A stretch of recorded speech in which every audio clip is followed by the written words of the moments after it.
Assalamualaikum warahmatullahi wabarakatuh. Salam dan bahagia. Perkenalkan, saya Puji Utami dari SD Negeri Gembong 02, Kecamatan Gembong, Kabupaten CGP, Angkatan 4. Perkenalkan, saya di sini akan mempraktikkan atau membuat jurnal monolog terkait dengan pengambilan keputusan sebagai pemimpin pembelajaran tugas demonstrasi kontekstual modul 3.1.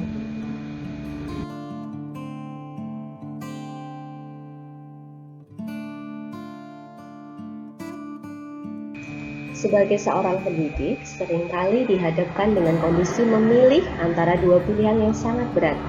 Kita guru sebagai pemimpin pembelajaran diharapkan dapat mengambil keputusan-keputusan yang tepat dan benar, serta tidak memihak pada salah satu dari suatu masalah yang sedang dihadapi. Seorang pendidik harus bisa melihat bagaimana persoalan tersebut, apakah merupakan dilema etika ataukah termasuk rujukan moral.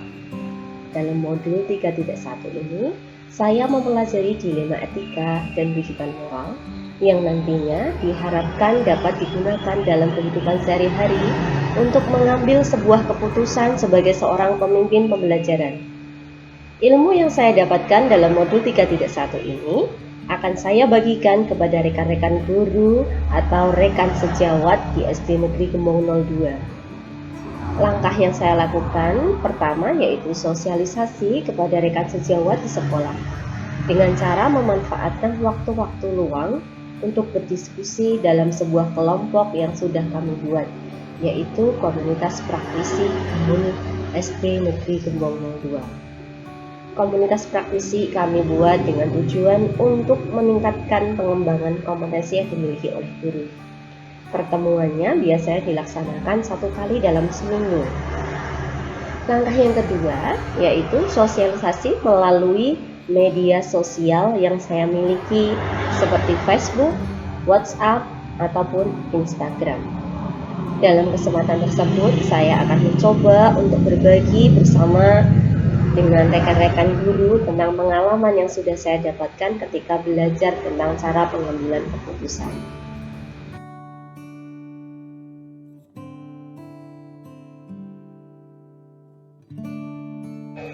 Setelah mempelajari modul 3.1 tentang pengambilan keputusan sebagai pemimpin pembelajaran, maka kedepannya ketika saya dihadapkan dalam suatu situasi atau suatu permasalahan, maka langkah-langkah yang akan saya lakukan untuk mengambil keputusan sebagai pemimpin pembelajaran diantaranya adalah 1.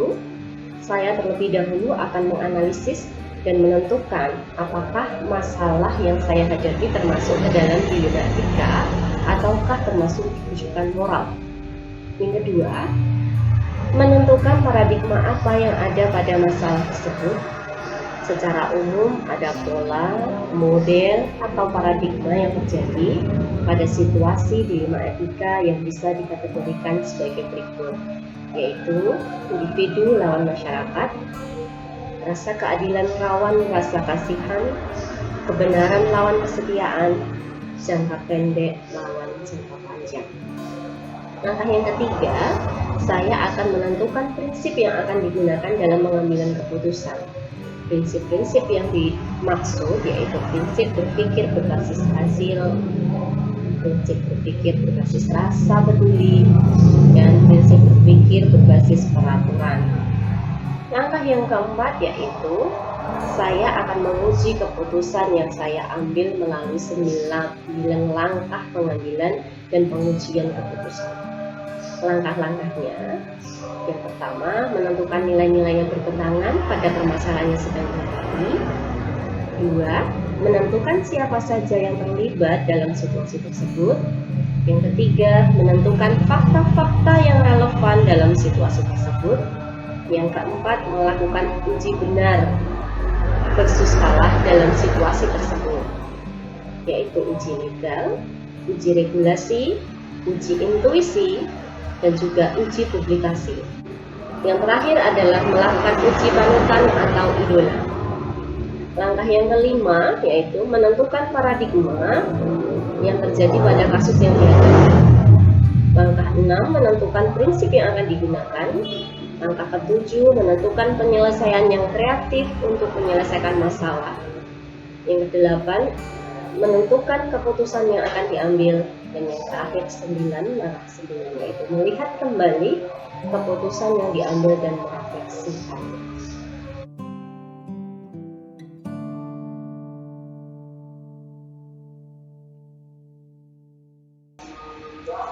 Saya akan menerapkan langkah-langkah pengambilan keputusan tersebut setelah saya mempelajari modul ini dan akan berusaha semaksimal mungkin memecahkan suatu masalah yang ada di lingkungan sekolah dengan memperhatikan 9 langkah-langkah yang ada dalam modul 3.1 ini. Jadi, saya akan memulai menerapkan langkah-langkah tersebut setelah saya mendapatkan materi tentang pengambilan keputusan sebagai pemimpin pembelajaran ini.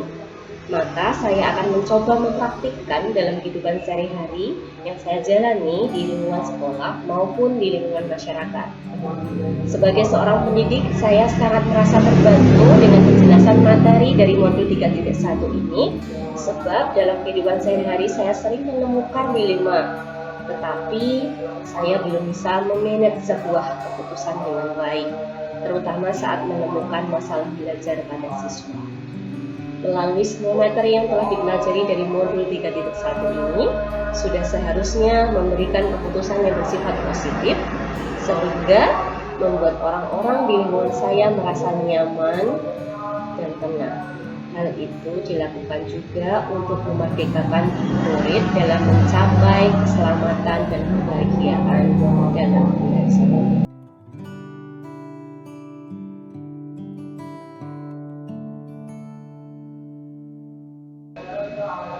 Yang akan mendampingi saya dalam menerapkan atau menjalankan pengambilan keputusan sebagai pemimpin pembelajaran dalam lingkungan sekolah tentunya kepala sekolah, rekan-rekan sejawat, serta anggota praktisi yang ada di lingkungan sekolah.